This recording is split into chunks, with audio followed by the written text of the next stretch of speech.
Imagine walking into one of the biggest tennis tournaments in the world and realizing something strange is happening. The organizers are preparing for massive crowds. Flags are being packed. The atmosphere is already building. But the biggest question isn't about a Grand Slam champion. It isn't about a former world number one. It's about a 21-year-old Filipina named Alex Eala. And the Cincinnati Open has already singled her out. Why? Because Alex isn't just bringing a tennis racket to Cincinnati. She's bringing an entire nation with her. Cincinnati doesn't need another superstar. The tournament already has them.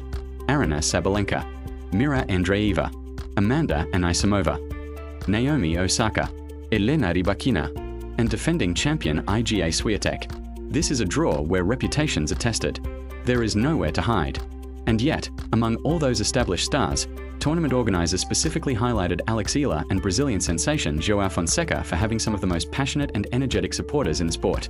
That detail says more than any promotional headline could, because the tournament itself has noticed something happening around Alex, something bigger than tennis. In 2025, Cincinnati attracted a record 285,571 fans from every US state and 65 countries around the world. Now, organizers are expecting close to 300,000 fans in 2026. And this isn't even the same Cincinnati Open anymore. The tournament has been transformed across a massive 40-acre site after a reported $260 million renovation. New courts, new fan zones, more entertainment, a completely rebuilt experience. Qualifying begins August 11th.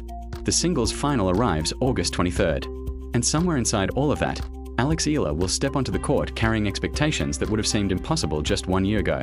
But here's the uncomfortable truth. Crowds don't win tennis matches. Flags don't return serves. And chants don't save match points.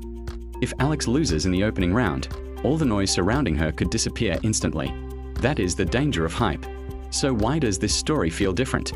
Because we've already seen Alex face the pressure. And we've already seen what she does when things go wrong. Look back at Washington. Before the tournament even began, nearly 80% of ticket inquiries were reportedly focused on one question. When is Alex playing? Not who is playing. Not what match should fans watch. Alex.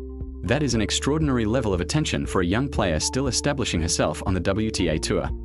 Then came her opening match against Zheng Qinwen, a former world number 4 and Olympic gold medalist.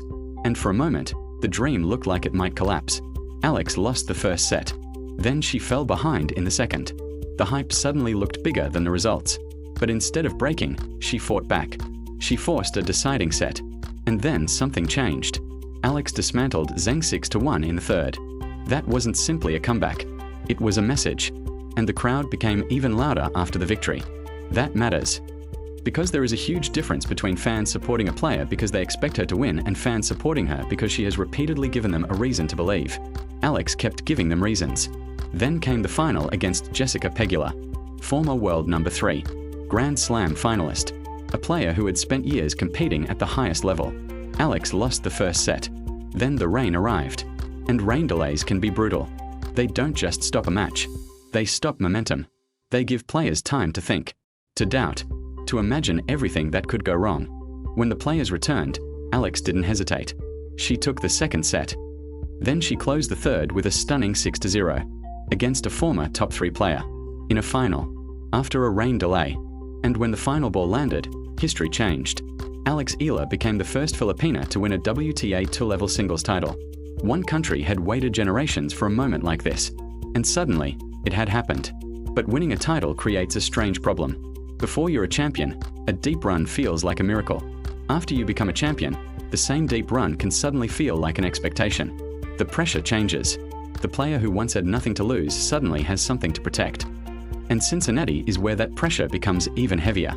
Because the story actually began before Washington. It began on grass. At Wimbledon. Alex became the first player from the Philippines in the Open era to reach the second week of a Grand Slam singles draw. But then she did something even more extraordinary. She walked onto center court and faced defending Wimbledon champion Iga Swiatek. And Alex beat her. The first set went to a tiebreak. Alex won it 7-6. Then she took the second set 6-2. This wasn't a close call. This wasn't a lucky escape. It was a win over the defending champion on one of the biggest courts in tennis. And there was another detail that made the moment even more powerful. Alex looked into the stands and saw Filipinos everywhere. People had traveled thousands of miles. They had fought for tickets. They had crossed continents simply to be there when she played. That's when this stopped being ordinary fandom. It became identity. People weren't only supporting Alex because of the score. They were supporting what she represented. A country with legendary sporting heroes in other disciplines, now watching one of its own challenge the world's best in tennis. And the rise kept accelerating. A WTA 125 title in Birmingham, a semi-final in Berlin, a historic Wimbledon run, then a career-high ranking of world number 28. Just 12 months earlier, people were cautiously asking whether Alex could break into the top 100. Now the question has completely changed. How high can she go? Even the fans have answered that question. When the WTA opened voting for its mid-season Star of the Swing award, Alex reportedly received nearly 90% of the vote. That's not casual attention. That's a fan base mobilizing. And now Cincinnati arrives at exactly the moment when expectations are becoming impossible to ignore. A massive crowd, a rebuilt tournament, a star-studded field, and a player whose biggest victories have made the next victory even more important. That's the psychological battle Alex now faces. Can she go from being the hunter to becoming the hunted? Can she handle walking onto a court knowing opponents have studied her? Knowing fans have traveled specifically to watch her? Knowing an entire country is waiting for another historic moment? Because nobody knows the answer. And that's what makes this so compelling. Elite sport isn't exciting because victory is guaranteed. It's exciting because nothing is guaranteed. If Alex was still ranked 200th in the world, a first-round loss would simply be part of development. But she's not. She's a champion. She's a Grand Slam second-week competitor. She's a player who defeated the defending Wimbledon champion on center court. Every match now carries a different weight. And that weight can either forge something extraordinary or become the pressure that slows her down. Nobody gets to skip ahead. We have to watch it happen point by point, the same way Alex experiences it. And maybe that's the real reason the Philippine flags keep appearing everywhere she goes.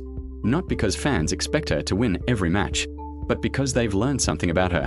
When she is down a set, she fights. When she falls behind, she responds. When momentum disappears, she finds another level. That isn't a guarantee. It's a pattern. And patterns like that are how promising athletes become global phenomena. So when the lights come on in Cincinnati and Alex Eala's name is announced, pay attention to the crowd. Look for the flags. Listen to the noise. Because this story isn't simply about whether Alex wins the Cincinnati Open. The bigger question is what happens when a young player who once had nothing to lose suddenly realizes the entire world is watching. Washington proved she could survive pressure. Wimbledon proved she could defeat a champion. Her first WTA title proved she could make history. Now Cincinnati asks something different. Can she do it again when everyone expects her to? That is the challenge. And perhaps the most important moment won't come after the match. It will come seconds before the first serve. When the stadium goes quiet. When thousands of people are watching. When the ball is in her hand. And for one brief moment, everything disappears. No rankings. No headlines. No expectations. Just Alex Eala and the next point. That's where champions are made. And that's why the tennis world is watching. Because whether she wins the tournament or walks out in the first round, one thing has already changed. Alex Eala is no longer simply the young player from the Philippines trying to make a name. She has become the player people are traveling to see. The player tournaments are talking about. The player an entire nation is rallying behind. And Cincinnati is simply the next test. So the real question isn't whether Alex can surprise the world anymore. She's already done that. The question is, how far can she take this? Because if the past few weeks have taught us anything, counting Alex Eala out too early may be the biggest mistake anyone can make. And this time, the whole world will be watching.